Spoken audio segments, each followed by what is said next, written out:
Hello and welcome back. So in this lesson, we are going to look at the architecture for the static website hosting that we are doing in this course. So let's get started.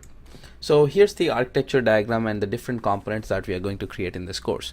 So first, we are going to start off by creating our Angular 5 sample application. We are going to download the Angular CLI. We are going to create a sample application, and then we are going to create a production build out of it.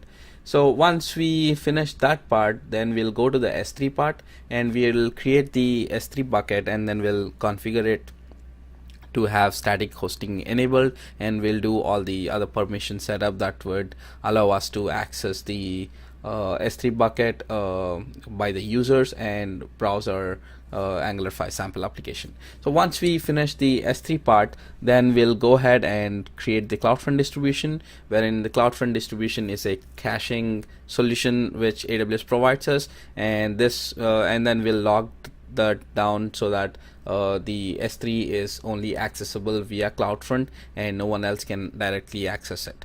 So once we finish the Cloudfront distribution, then we are going to create our DNS records for our endpoint, which would be udemy app.saikiranathan.com, and then we are going to see how the DNS can be propagated from any third-party DNS providers or configure it in the Route 53, and then that will conclude all our components in the in our architecture. And at the end of this course, you should be having a working DNS endpoint URL, which would be pointing to the Cloudfront distribution, and Cloudfront distribution should be able to access the S3 bucket to serve your web application.